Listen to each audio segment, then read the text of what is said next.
The movie industry continues to adjust and adapt to the ongoing COVID-19 pandemic. A trailer for the biopic concerning the legendary Al Capone hits the internet. I reveal my top 5 films of the 1950s, and a PowerBroke Girl calls into the show to review the Netflix sensation Tiger King in the show's very first TV series review. I'm Joe Acierno. This is Real Talk.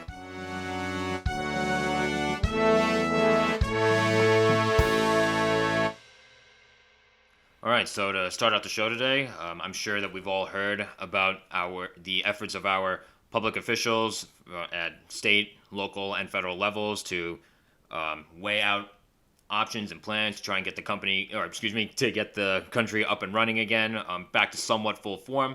And because, of course, a bunch of industries have been impacted across the nation, and of course, the movie theater industry is no stranger to that as well.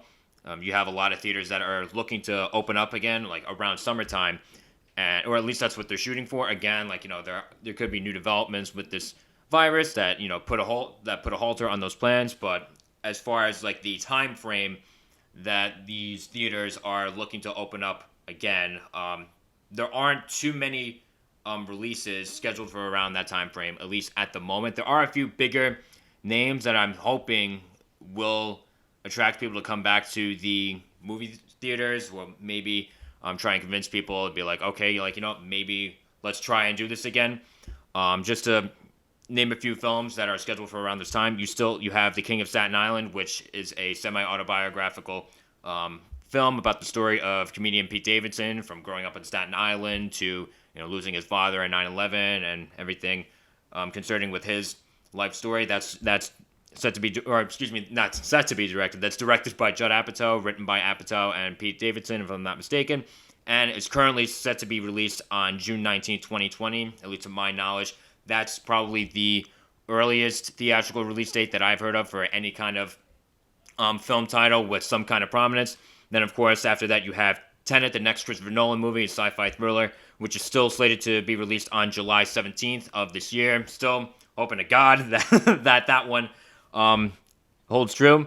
Then, of course, a week after that, you have Mulan, which is slated for July 24th of this year. That was originally supposed to come out on March 27th, but of course got pushed back due to the concerns with the coronavirus. And then you have Wonder Woman 1984, which is currently slated for release on August 14th of 2020. That was originally set to be released on June 5th of this year, but again, same thing, got pushed back because of the coronavirus. Now, I think my biggest concern at this point, as far as what actually has the most potential to get bumped up somehow, is probably The King of Staten Island, because again, that is the earliest too. It's still set for June 19th. And then let's not forget too, Soul, the next Disney Pixar movie. Now that's set to be released in November of this year. That was originally set to be released the same day as The King of Staten Island, June 19th of this year. So I think it's going to be very interesting to see how everyone continues to react to this ongoing pandemic, especially in the movie theater industry. I think this is going to show a lot of exactly what everyone is thinking on the matter. As far as in movie theaters themselves, there is a lot of concerns about AMC, which is, at least to my knowledge, the biggest and probably most prominent movie theater franchise, and there were concerns about that entire chain not being able to survive, being closed down because of the coronavirus pandemic. But according to Yahoo.com, AMC has reported that it has enough liquidity to partially open up again in July, thanks to a new effort to raise $500 million in debt, and that hopefully should be able to cover them through at least the Thanksgiving weekend of this year. So again, we'll see what happens as far as that. And again, I think that's going to be, I think the success of that is going to be in large part due to how much people are going to actually want to go to the movies this coming summer after, experiencing all this. So again, a lot of that is very up in the air. I think it's a pretty big risk, but I'm hoping that this and a lot of other movie theater chains are able to come back bigger and better than ever, hopefully. In terms of other streaming releases, there's, as far as the Capone trailer, I will get to that in just a few minutes, but first I want to touch upon Artemis Fowl. I said within the last few episodes that it was originally supposed to have a theatrical release of May 29th, again, got delayed indefinitely because of coronavirus, and then they made the announcement that, okay, it's just going to go right to Disney Plus because it's a Disney movie, and they didn't have a date for that, but now they do. Now that's Artemis Fowl is currently slated to be streamed on Disney Plus on June 12th of this year. So I'm not gonna lie, I don't have the most confidence in the world as far as that movie, but again, it's gonna be at least something to watch at home. Because again, the movie theater industry is still kind of up in the air right now with all the plans that they have to open up again during the summer. So we'll see what happens as far as that. And then of course, Warner Brothers has announced a huge slew of release dates that have been again updated or have been at least been caused by the COVID-19 pandemic. Just to name a few, the new Batman movie from director Matt Reeves was originally slated to be released on June 25th of next year, and that has been pushed all the way back to October 1st of 2021 next year. And again, that's because production has been halted at the moment. Then you have The Flash, which was originally slated to be released on July 1st of 2022. That's actually been moved up a month to June 3rd of 2022. You have the Elvis biopic, starring, I believe, Austin Butler as Elvis Presley from director Baz Luhrmann of Moulin Rouge and Great Gatsby fame. That was originally slated to come out on October 1st of 2021, but has been pushed back about a month to November 5th of 2021. And that's an interesting matchup, or it's an interesting box office matchup because that's currently going up against Doctor Strange 2, which is set to come out the same weekend. So it's going to be interesting to see, what ends up doing better. I think a lot of the people who just don't want to see another superhero movie, don't want to see another Marvel movie, will probably end up going to see a movie about the King of Rock and Roll. So again, Marvel versus the King of Rock and Roll. I think that's going to be an interesting matchup. And then you have the prequel to The Sopranos, the classic mobster TV show from HBO. Warner Bros. Is currently making the prequel, The Many Saints of Newark, and that was originally set to be released on September 25th of this year, and that's been pushed back to March 12th of next year, which again, that's going to be another interesting box office matchup because that's going up against Raya and the Last Dragon, an upcoming Disney film. So a lot of interesting updates as far as the movie theater industry. So it's nice to see the optimism as far as movie theaters wanting to open up again within the next couple of months. But again, it's staggering to see the ripple effect that everything has had from not just only impacting release dates for this year, but next year and the year after that as well. So it's been interesting to see the impact that this entire pandemic has had. Moving forward, within the last week or so, the trailer for the biopic about Al Capone, called Capone, was released on the internet, and the film basically just follows the end of life of an aging, dementia-stricken Al Capone, who's, of course, one of the most notorious gangsters in American history, and he deals with all of the actions of his past coming back to haunt him. And the film was directed and written by Josh Trank, the new director of both Chronicle and Fantastic Four, so that's going to be an interesting talking point. And it stars Tom Hardy as Al Capone, and other prominent cast members include Linda Cardellini and Matt Dillon. Now, I'm going to be honest, my overall confidence in this movie, again, based on the trailer alone, this could definitely change once I actually see the movie, but my confidence in this movie is pretty low, if I'm being brutally honest, for a number of reasons. But let me just get the good out of the way first. Tom Hardy as Al Capone, I think it's an interesting casting. I think Tom Hardy is a fantastic actor. And anytime I really hear him about being casted in just about anything, I think to myself, oh, wow, it's a good casting. I could know nothing about the character, but that he's being casted in, but he's just one of those actors that has a very chameleon way about him in terms of the way he approaches his roles and disappears into his roles. So him as Al Capone, I think that's an interesting choice. But my gut is telling me that he's going to be the one carrying this movie. If this movie gets carried very far, any amount of length that this movie gets carried, it's going to be because of Tom Hardy as Al Capone. Because like I mentioned before, the film is both directed and written by Josh Trank, who directed Chronicle, which was a really good movie, one of the better found footage movies that I've seen in a while, and I think that initially put my faith in him as a filmmaker. Then after that, he came out with Fantastic Four, the reboot with Miles Teller and Kate Mara and et cetera, and that film was universally panned, by everybody. Everybody. I did not hear any single good word of mouth about this particular movie. And again, I know that particular film had a lot of troubles in terms of its production. There was a lot of studio interference, but at the same time, Josh Trank wasn't exactly the best team player. And so, there was a lot. I think that movie in a lot of ways was destined to fail, but at the same time, I think this does speak to the kind of filmmaker, or yeah, the kind of filmmaker, maybe even the kind of decision maker that Josh Trank is. Which when I hear about him coming out with a movie, I always can't help but at least be a little wary.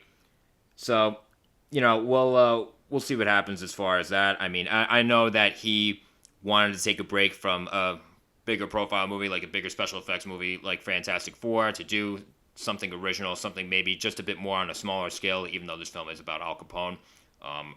This, of course, still seems to have a more independent film vibe to it all. So, again, my confidence in the movie isn't too high. But again, I could be wrong. I hope I'm wrong. I never want a movie to be bad. I'm just telling you what my gut feeling is. But we'll see what happens. And the film is currently set to be released on video on demand, because not much you can really do as far as a movie theaters list at the moment. But the film is set to be released on video on demand on May 12th of this year. Now, do I think that I'm going to... It depends on what the rental price is, too, as whether or not I'm going to see it. Am I going to be willing to spend $19.99 on a movie like this when my confidence in it isn't the greatest? No, I'm probably not going to spend that much on it. If it's some of the other more moderate rental prices that I've heard, I've been like around $5.99. Again, I'm not really sure what the rhyme or reason is as far as the price difference, but because I have heard certain other newer releases being their rental periods costing around like $5.99. So well, I think again, the rental price is going to be a huge impact as to whether or not I see this movie. Okay, so moving forward, we're really moving back all the way to the 1950s. I'm going to give my top 5 films of the particular decade. Again, counting in somewhat of a backward sequence. Last episode, I revealed my top 5 films of the 1960s. So without further ado, I'm going to hop into the 50s and just reveal my honorable mentions of the decade. And they are A Streetcar Named Desire, Marty, North by Northwest, Roman Holiday, and Sunset Boulevard. Number 5, all the way from 1957, is 12 Angry Men. A jury's delivery of justice is delayed when one lone juror convinces them all to reconsider the evidence. The film was directed by Sidney Lumet, with a screenplay by Reginald Rose, and is based on his teleplay of the same name, and stars Henry Fonda, Martin Balsam, E.G. Marshall, Joseph Sweeney, and Lee J. Cobb. And then, of course, there are a few other cast members that play the rest of the jurors, and I know they all have, somewhat significant role one way or another, but I'm not going to bore you with just listing a bunch of names of the other 12 jurors. I just figured I'd pick the ones that stood out the most to me. So as far as the actual movie itself, this is the best courtroom drama that I've ever seen. I mean, I never would have thought that people just arguing back and forth about just a courtroom proceeding, or just well, I mean, I guess, this is evidence having to do with, a murder or an alleged murder. So, yeah, I guess it's definitely an interesting subject to talk about, to say the least. I can't imagine it being, a dull moment, but at the same time, the movie is, for the most part, about, an hour, 45 minutes or so of people just sitting in one room and just arguing about one case back and forth.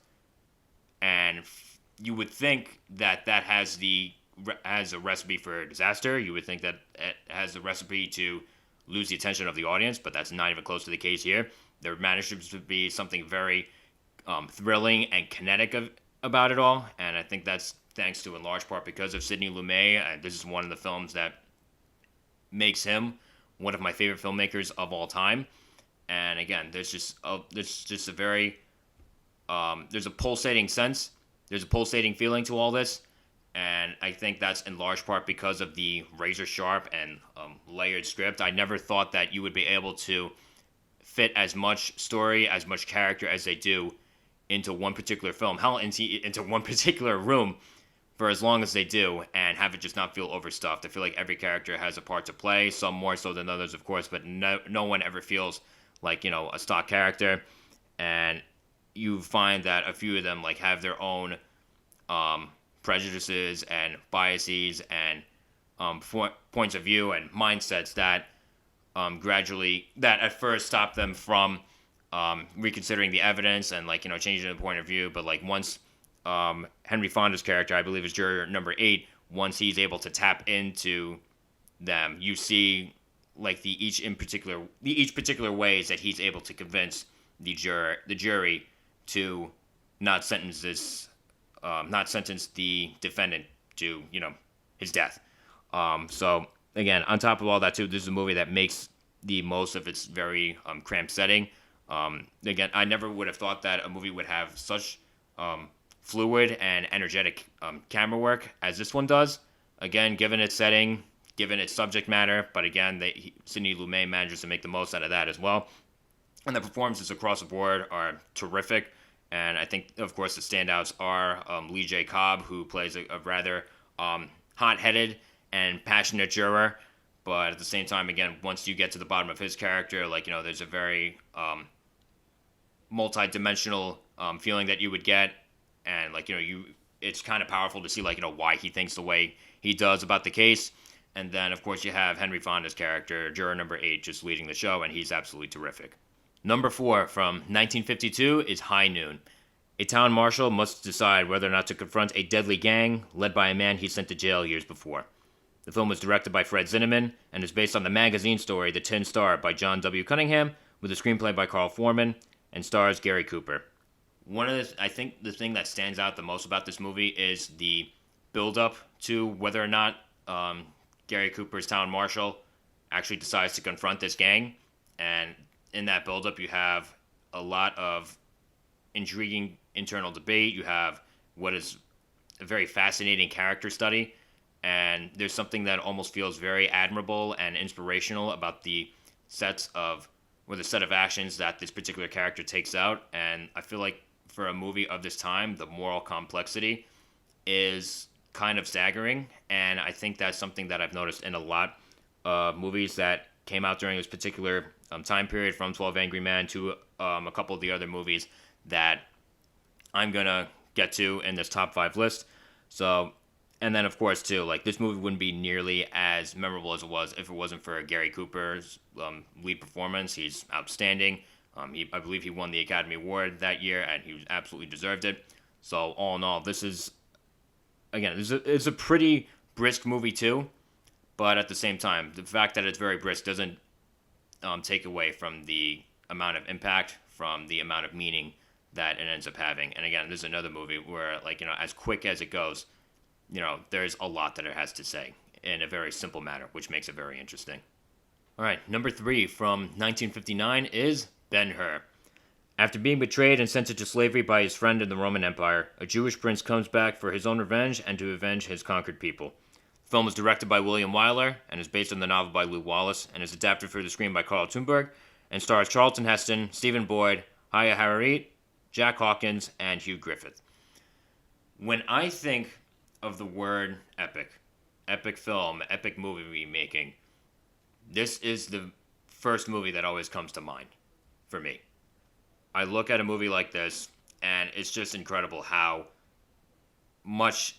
big of a scale this has, how epic of a scale this movie has, and how much it has so much human and poignant and moving emotion to balance out that scale. This is one of those movies that might seem like, it's all spectacle, but no, but it has nothing else to offer. But at the same time, that couldn't be further from the truth as far as this particular movie. But going back to the size of this movie, I think it's kind of shocking when I think about William Wyler's career and how he never directed an epic before taking on this movie. He'd mostly done just romantic comedies. And the fact that he was able to still do his thing in the director's chair with a movie as big as this one, with as many moving parts as this one, and still succeed in as grand fashion as he does, is absolutely incredible. And again, this is one of those movies that just gets all of its moving parts right, from, again, the cinematography to the visuals to the music to the acting. And going with the acting too, allegedly one of the or basically one of the only pieces of direction that William Wyler gave to Charlton Heston, who's in the lead role, he plays Ben-Hur, was do it better. Literally, that's all he got. That's all he gave Charlton Heston. And Charlton Heston not only gave a wonderful performance, but he also ended up winning the Academy Award for Best Actor. So again, that's when I think about just like the production that went into this movie. It's just absolutely incredible. Again, like I said, wonderful performances across the board. Huston, I think, is a standout with Stephen Boyd playing his arch nemesis, Masala. He's terrific as well. He's very intimidating. He's very curt, and I think he's a great, great villain. And again, I remember when I did the Battle of the Eastern movies, the first film fights when it came to Last Temptation of Christ versus Passion of the Christ. I said that this is my favorite movie to watch around Easter. And again, anytime around Easter time that I have about 3.5 hours to kill, this is the movie that I like to watch the most. Number 2, from 1957, is Bridge on the River Kwai. British prisoners of war decide to show their testament to their character by building a strong railway bridge across the River Kwai for their Japanese captors, unaware of the plans of the Allied forces to destroy it. The film was directed by David Lean and is based on the novel by Pierre Boulle, I'm hoping I'm saying his name correctly, with a screenplay by Carl Foreman and Michael Wilson, and stars Alec Guinness, William Holden, Jack Hawkins, and Suze Hayakawa. Again, another name I hope I'm saying correctly. I remember while he was still alive, may he rest in peace, this is one of my my grandfather's favorite movies to always talk about with me. He was always telling me to watch this movie, and now I finally see why he was advertising this movie so much for me. I think one of the trademarks of not only this movie, but what seems to be this decade in particular, is this film's particular moral complexity.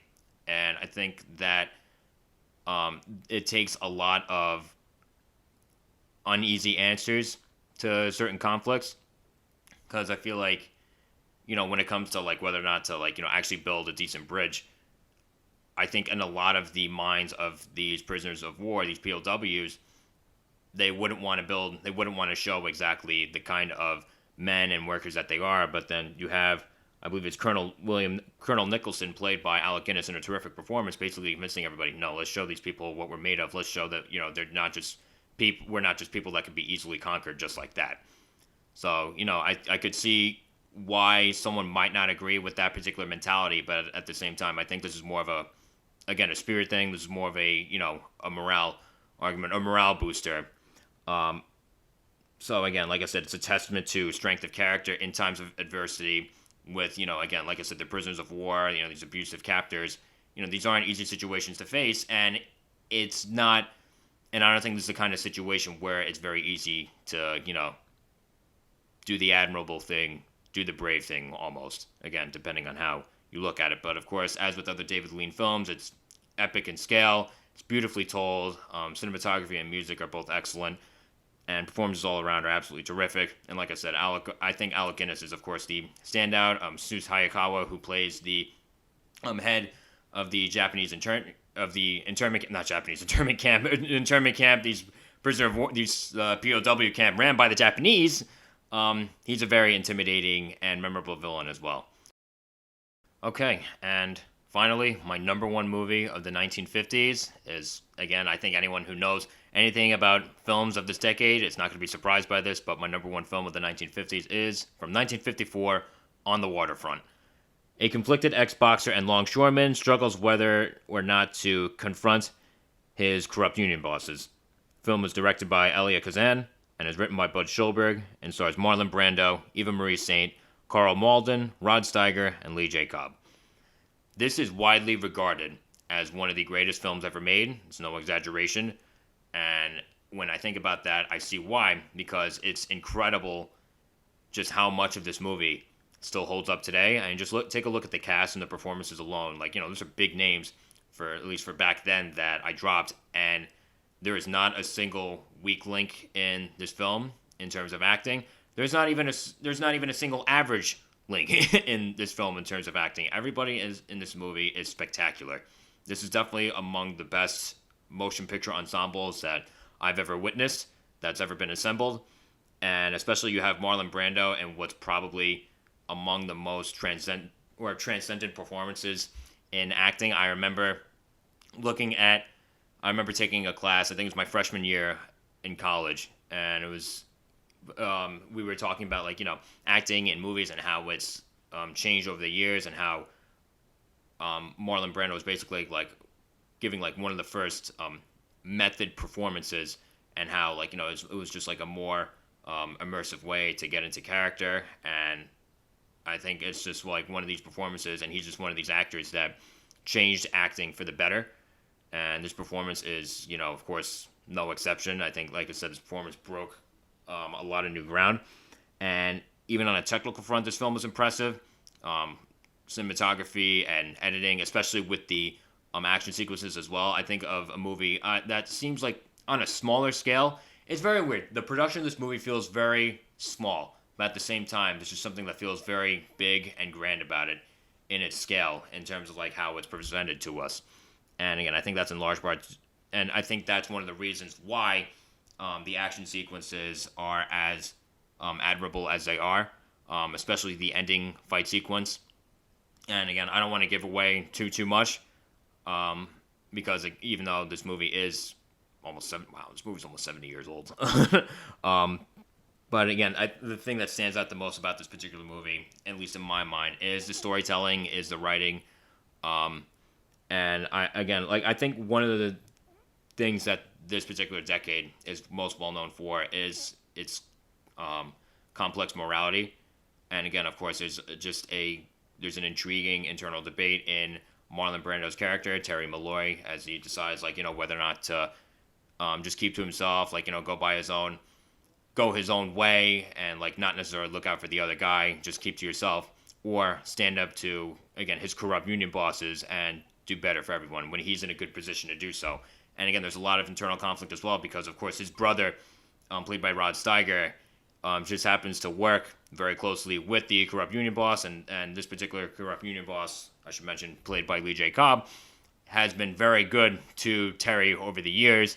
So the conflict in there is just absolutely fascinating. But then again, you bring in Eva Marie Saint's character, the main love interest in the story, and her brother was killed at the hand of Johnny Friendly, played by Lee J. Cobb.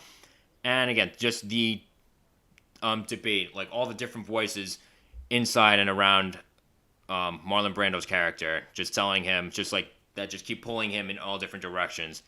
It just makes for a very fascinating internal and external conflict. And, that's why it's my number one movie of the 1950s. All right, and to cap off the show today, I am joined by my good friend, Michelle Batista. She's one half of the PowerBroke Girls, a podcast sensation. Currently, all the rave on YouTube right now. Would you describe yourself as all the rave right now on YouTube, Michelle? No, you speak too kindly of us, but I do enjoy the podcast. My name is Michelle Batista, so you are stating facts. Okay. That's the thank you. It's all right. So it's nice to know that I got at least one thing right. So how are you doing today? You doing all right? I'm doing okay. Thanks for having me on your podcast. I'm excited to speak to you. How are you doing? I am, I guess, doing about the same as you.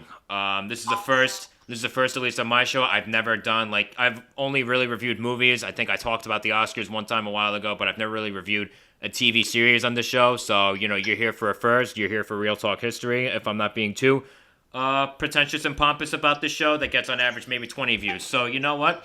We're just going to dive right into it. And as I mentioned in the beginning of the show, we are going to be reviewing Tiger King. Now, for anyone who hasn't seen any of the memes online or hasn't heard about the potential presidential pardon for one of the series' subjects, Tiger King is a limited documentary series following the lives of and legal issues between influential exotic cat owners.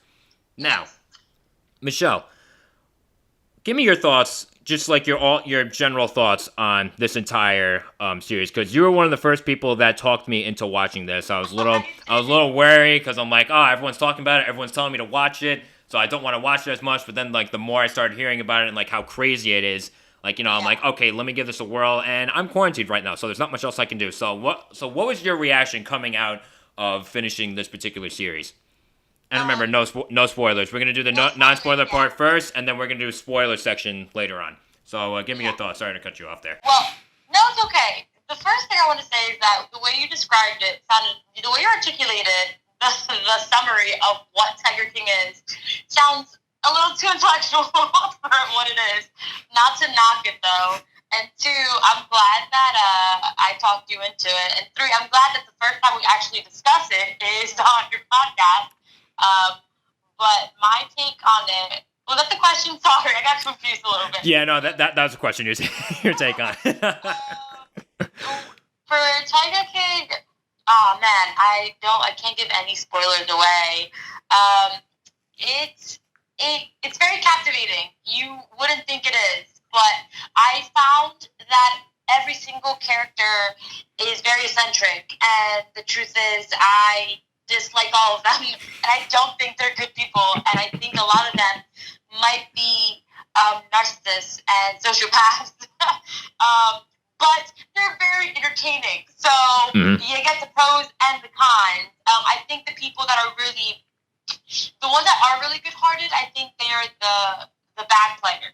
Like the background characters, not the main focus of it. But I mean, you need drama, right, to do a documentary. So it was captivating and it was good, but they were bad. So it took me on a whole roller coaster of emotions.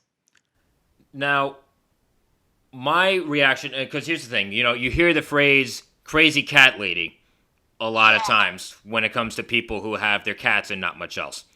This show, I think, takes and single too. This show takes the phrase "crazy cat lady" and bumps it up like about 10 notches to "crazy cat people," because that's what all of these people are. And when I look at the kind of subject that you can think about tackling for a documentary, whether it's a limited series like this one, or a film or something like that, they struck a gold mine here. Because the amount of just chaos, the amount of just personalities that they were able to find for this entire limited series is just absolutely insane. To steal, I'm gonna steal your word because my vocabulary is the best. Captivating. It's just absolutely incredible, what they were able to find. Because I can't help but wonder, what made them think, okay, I want to make a documentary about this. But, I'm really happy that they did, because, one of the things that I loved about how they went about making this show, this series, is that they spared no detail about anything with the lives of these people, whether it's, their personal troubles, whether it's, the legal battles, whether it's the, just the day-to-day, day-in-the-life activities of everyone, running a zoo or, fighting some kind of legal battle, or hell, even the animal behavior, too, because, again, one of the things that they show in the series is, the people who run the zoo and, how they go about, feeding the animals, and, just, it just gives you, this fly-on-the-wall feeling of dealing with these, incredible, but at the same time, powerful, wild animals, and it's just amazing to watch them be able to just tame them like that. Yeah, at the end of the series, you felt for the animals, and I was team animals versus team people, and some things do go down that you're like, okay, animals are animals, but then also, animals have their sweet side, and so you do see the ups and downs with animals as well. And also, I just feel like the animals, obviously, I just feel like they're genuine. They don't have any ulterior motives like human beings do. So I look at the animals too, and one of the lines that I could think of, if you ever watched Parks and Recreation, was a line from Ron Swanson when he basically says, and I'm cherry picking a little bit here, when he says cats are pointless.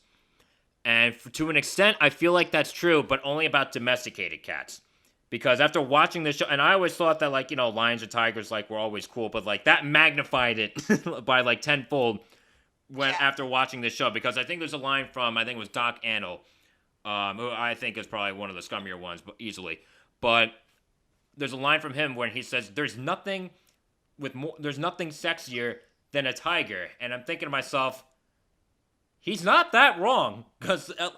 like I said, dealing with these big cats is honestly one of the coolest things. It's dangerous, it's terrifying, but at the same time, it's probably, watching these animals move, which, again, this documentary lets us do, is honestly one of the coolest things that you could probably witness. It's one of the coolest things that you could probably be a part of if these people weren't so crazy. And if these, weren't, practically, cults when it comes to, again, the lives of all these people. And, again, I'm not going to say that, every single...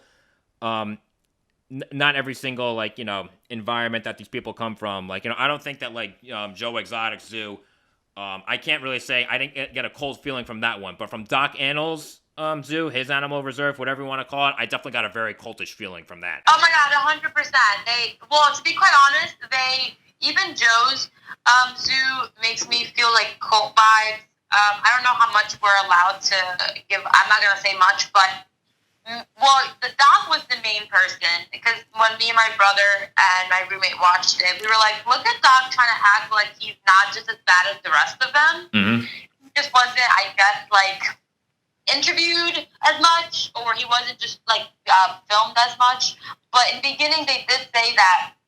Wait, are we allowed to get names out? Did we say like, well, Don? Okay, so Joe Exotic, since he's the main character on the series, the guy, I think Rick, is the one that was filming the reality TV, and he was always recording them.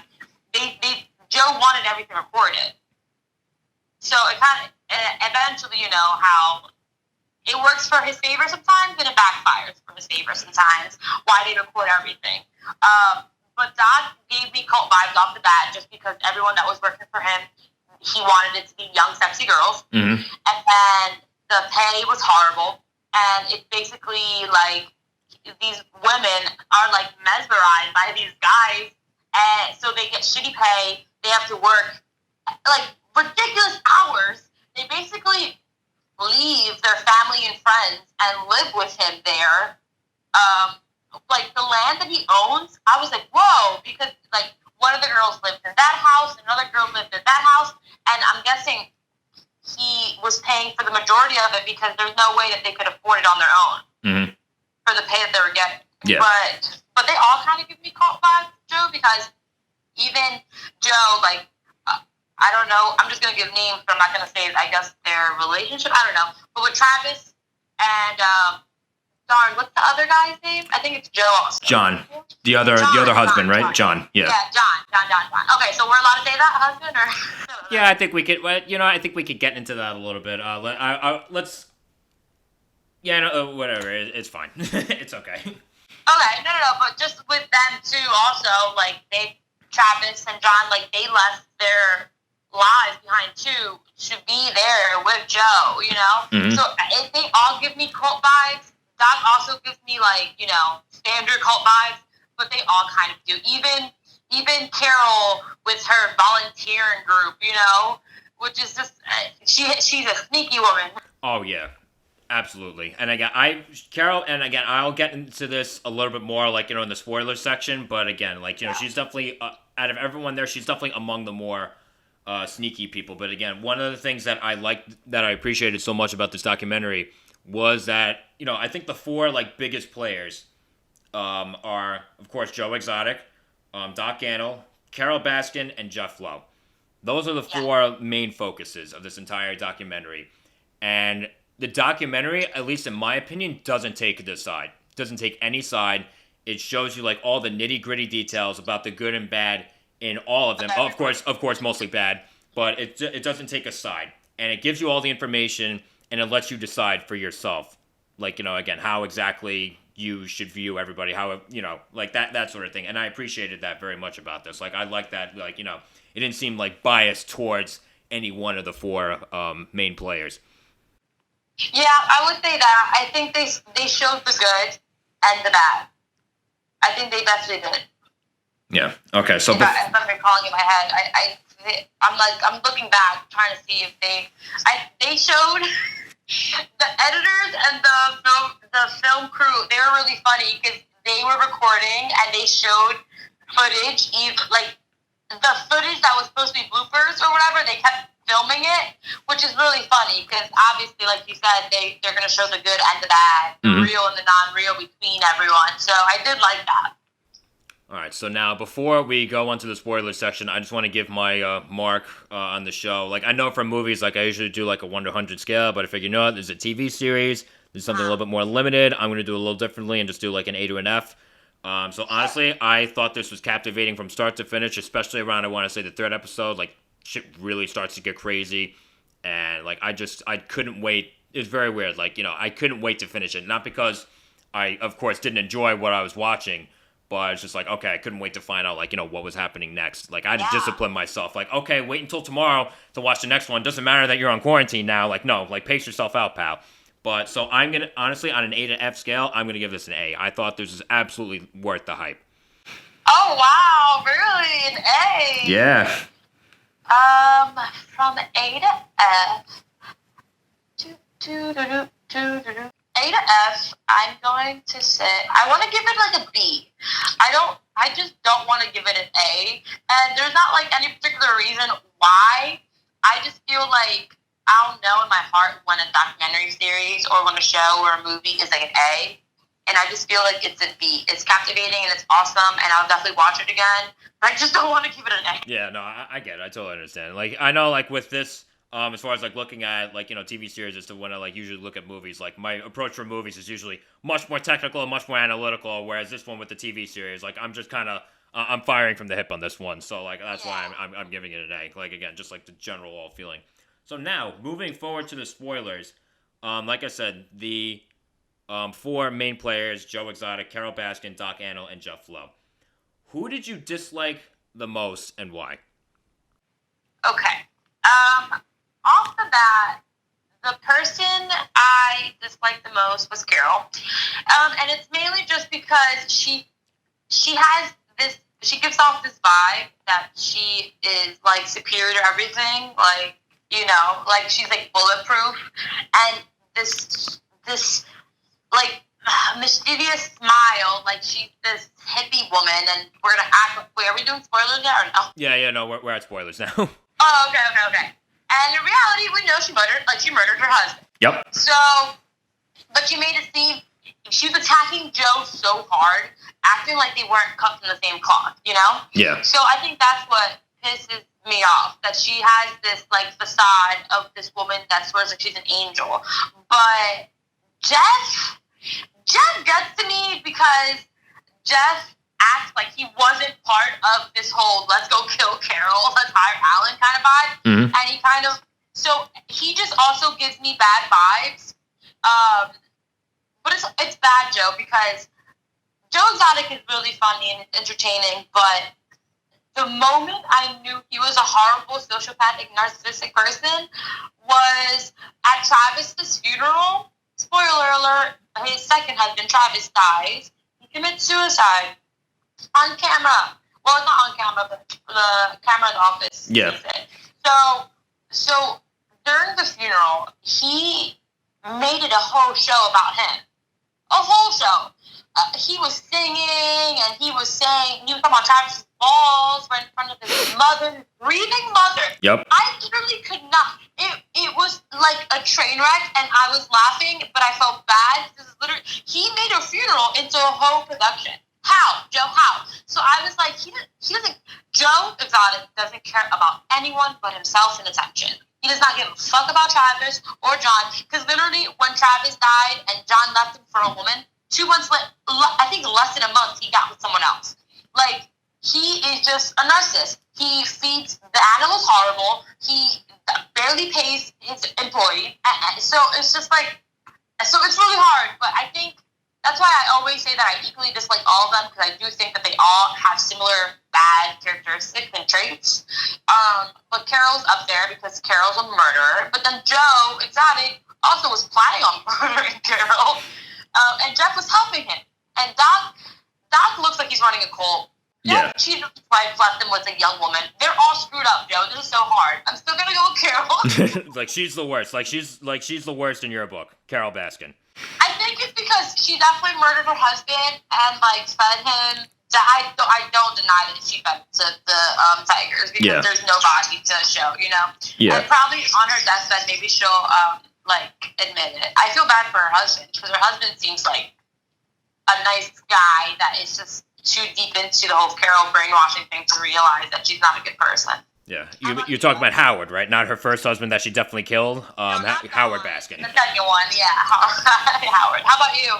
Okay, so if I gotta say, in terms of, like, who I think is the worst out of all the 4 main players, I gotta go with Carol Baskin as well. And again, a lot of the same reasoning. She definitely very much has this holier than thou attitude, when, like, personally to me, I think she's the worst. I think she's definitely the sneakiest. Her entire attitude is very much a front for the person that she is. And I love how, like, when she starts out going after, like, all the other zoos and whatnot, like, Doc Animal and Joe Exotic for, like, allegedly, like, mistreating animals and stuff like that. But when it comes to, because she's just, like, saying, like, oh, like, they put their animals in cages, but at the same time, what is she doing? She's doing the exact same thing. She's just wanting to monopolize, like, the entire industry, at least in that area. So honestly, I think she's fake as hell. She's about as genuine as a $3 bill.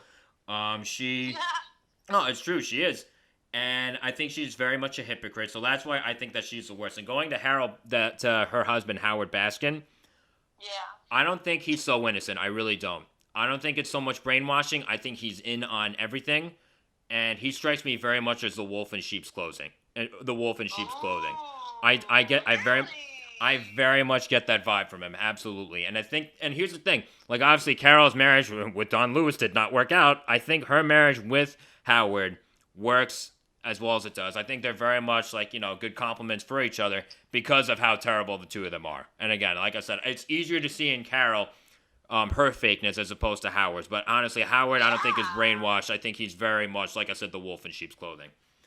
Oh man, that's an interesting perspective. Okay, so now taking a 180, out of all the four main players, who do you dislike the least?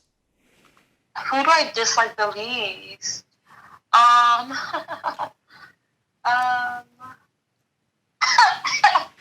Probably Joe Exotic. Yeah.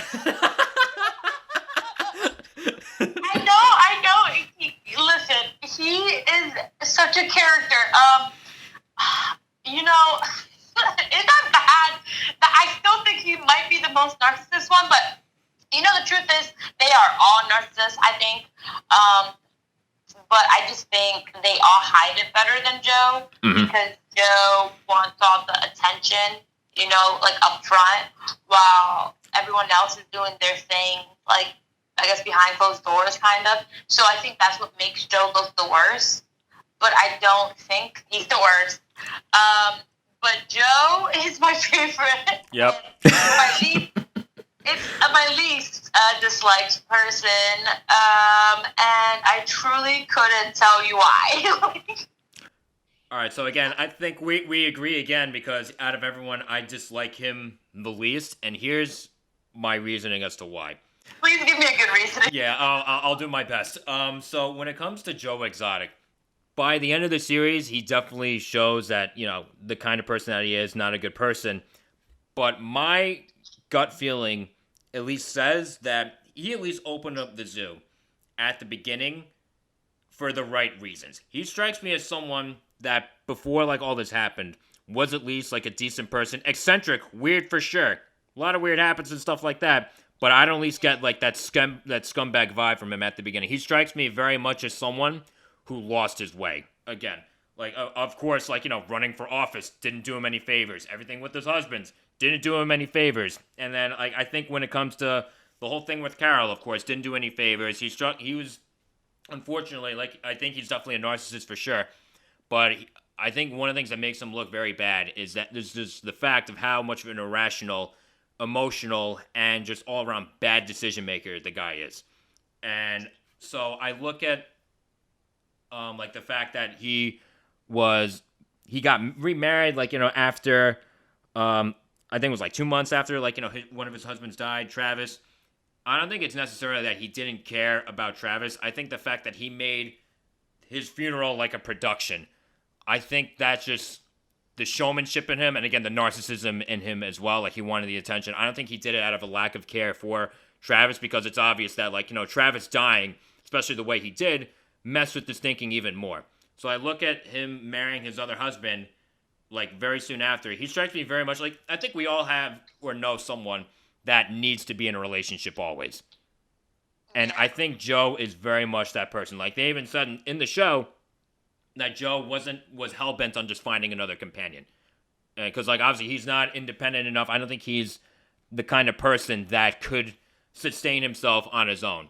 So I think that's why he married, I think the kid's name, oh God, it feels weird saying the kid's name, but the guy's, Dylan, yeah. I think that's why he married Dylan so soon after the death of Travis. But again, I look at Joe Exotic, and again, he's definitely by far the most entertaining out of everybody.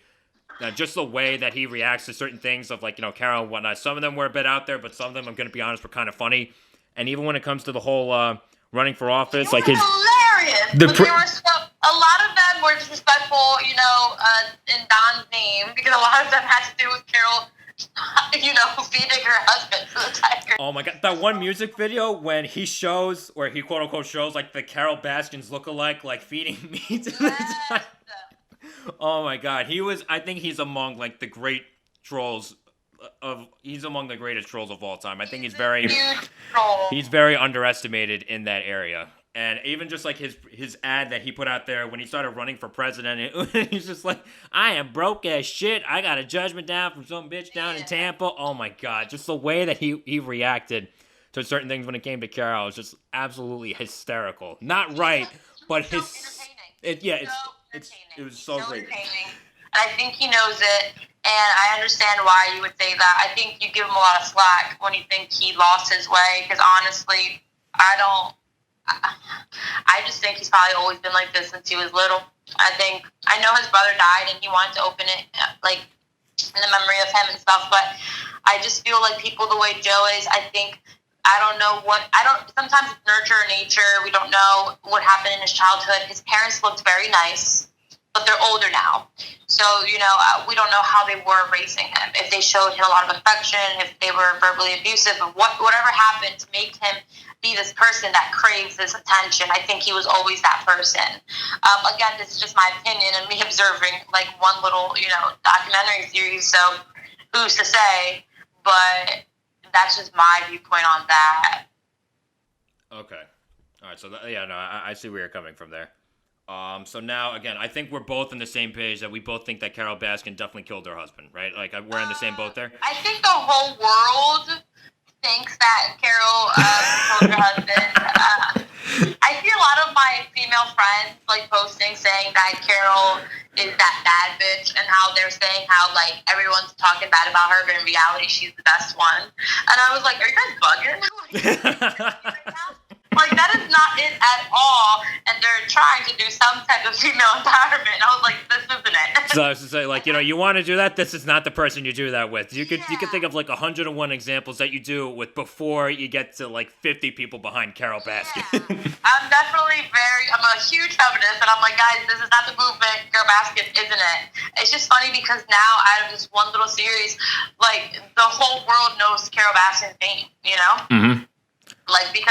Because everyone is making fun of Joe and his music videos and his sayings and his mannerisms and his characteristics. Now Carol Baskin is in all of our dictionaries. We all know who Carol Baskin is. Yeah, we know her from the memes that that bitch Carol Baskin's that's all we know her from now. That bitch Carol Baskin. Yep. So, we all know it, and now they're making memes and TikTok dances to it.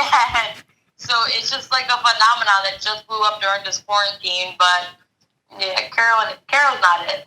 Yeah, no, she's a scumbag human being. Her husband. Do you believe that? Oh, I 1000% believe that she killed her first husband. You think Carol would admit it on her deathbed? Would she admit it on her deathbed? No, I don't see what she has to gain. She doesn't strike me as the kind of person oh wow, I'm so happy I got this off my chest. She murdered her husband, has been lying about it for years, and she seems completely content with herself. So I don't think she's going to admit it on her deathbed, but I'm confident that she did it. But again, same thing with, the Joe Exotic's alleged murder for hire. No one really knows for sure, except Joe Exotic, Jeff Lowe, and Alan Glover.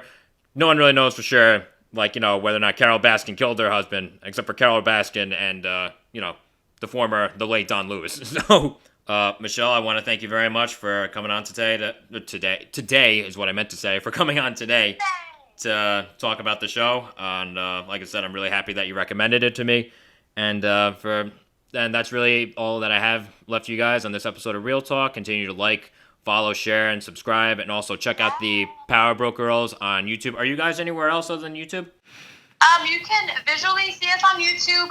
You can hear us on SoundCloud, on Spotify, on your phone. If you have an iPhone, it automatically has a podcast app that's downloaded with it. You could check us out there as well. And we are on Instagram and on Facebook.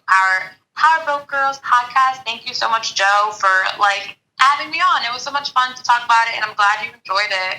Can't wait to watch the next documentary. Yeah.